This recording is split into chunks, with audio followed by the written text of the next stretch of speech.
You are watching Crime Curio, the series where we investigate the mysteries and seek the truth behind some of the most tragic and controversial cases in the world. In this episode, we will explore the story of Suzanne Morphew, a devoted mother who vanished without a trace on Mother's Day in 2020. We begin tonight with new information on the case of Suzanne Morphew.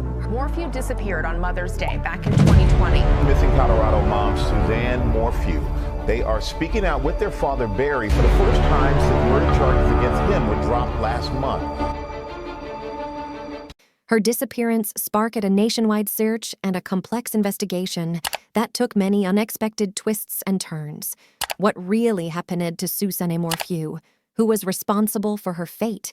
And was justice ever served? Join us as we dive into the crime files and try to uncover the truth behind this heartbreaking tale. Suzanne Morphew was a 49-year-old woman who lived in Maysville, a small town in Colorado. She was married to Barry Morphew, a landscaper and volunteer firefighter. They had two daughters, Mallory and Macy, who were away at college. Suzanne was described by her friends and family as a loving, caring, and adventurous person who enjoyed biking, hiking, and gardening. On May 10, 2020, Mother's Day, Suzanne went out for a bike ride near her home. She never returned. Her husband reported her missing that evening after he came back from a work trip in Denver. He said he had last spoken to her on the phone around 5 p.m. that day. The news of Suzanne's disappearance quickly spread across the country. And we begin tonight with new information on the case of Suzanne Morphew, 3 years after the mother of two disappeared. And a massive search operation was launched. Hundreds of volunteers, along with local, state, and federal authorities, searched the area for any signs of Suzanne or her bike. They used drones, dogs, helicopters, and divers to scour the rugged terrain. On May 17th, a week after Suzanne went missing, her bike was found down a steep ravine off County Road 225. There were no signs of a crash or a struggle. The bike appeared to have been thrown off the road. The police did not reveal any other details about the bike or its condition. The discovery of the bike raised more questions than answers. Where was Suzanne? Was she abducted? Was she injured? Was she alive? Who knew what happened to her? The police did not have any suspects or persons of interest at first. They said they were following every lead and tip they received. They also said they were not ruling out any possibilities, including foul play or an animal attack. However, as the investigation progressed, one person emerged as the main focus of their attention: Barry Morphew. Barry Morphew was Suzanne's husband of 26 years. He claimed to have been out of town on a work trip when Suzanne disappeared. He said he loved his wife and had nothing to do with her disappearance. He pleaded for her safe return and offered a $200,000 reward for any information. But his story did not add up.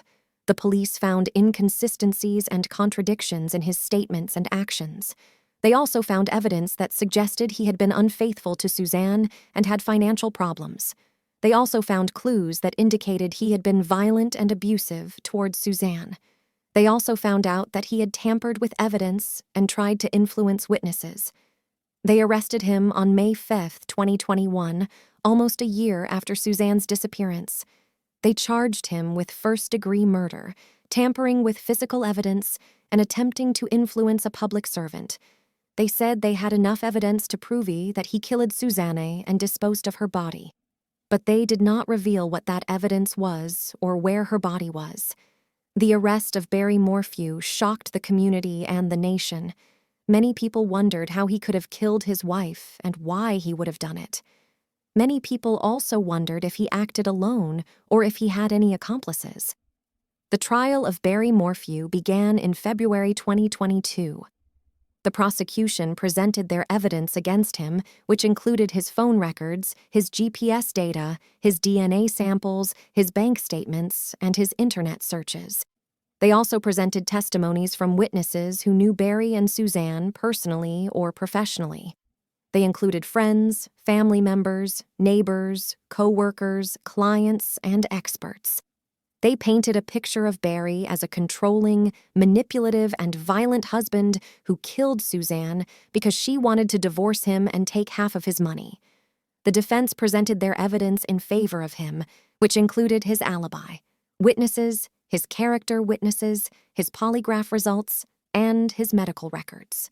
They also challenged the prosecution's evidence, claiming that it was circumstantial, unreliable, or irrelevant. They argued that Barry was innocent and that Suzanne was either still alive or killed by someone else. They suggested that she might have been involved in an affair, a drug deal, or a human trafficking ring. They accused the police of conducting a biased and botched investigation. They asked for reasonable doubt and acquittal. The trial lasted for 6 months, with no clear conclusion or consensus. The jury was divided, with 6 members voting for guilty and 6 members voting for not guilty. The judge decided to break the tie and sentenced Barry to life in prison without parole. The verdict was controversial and divisive. Some people applauded the judge for delivering justice and closure. Some people criticized the judge for ignoring the jury and the evidence. Some people were satisfied with the outcome. Some people were outraged by the outcome. The families of Barry and Suzanne were torn apart by the trial and the verdict. They expressed their emotions in different ways. They cried, they yelled, they hugged, they cursed. They appealed the verdict, hoping for a reversal or a retrial. But their hopes were dashed. The appeal court upheld the verdict in June 2022, confirming the guilt of Barry Morphew. The families of Barry and Suzanne were devastated by the decision. They said it was a travesty of justice and a denial of truth. They said it was a betrayal of their loved one's memory. They took their case to higher courts, hoping for a review or a revision. But their hopes were denied. The higher courts rejected their case in 2022, 2023, and 2024, affirming the guilt of Barry Morphew. The families of Barry and Suzanne were exhausted by the legal battle. They said it was a waste of time and money. They said it was a dead end. They decided to stop fighting in Colorado, realizing that they had no chance of winning there. They decided to take their case to international courts, hoping for a recognition or a resolution. But their hopes are still pending. The international courts have not yet ruled on their case, leaving it in limbo. The families of Barry and Suzanne are still waiting for justice, still waiting for truth, still waiting for closure.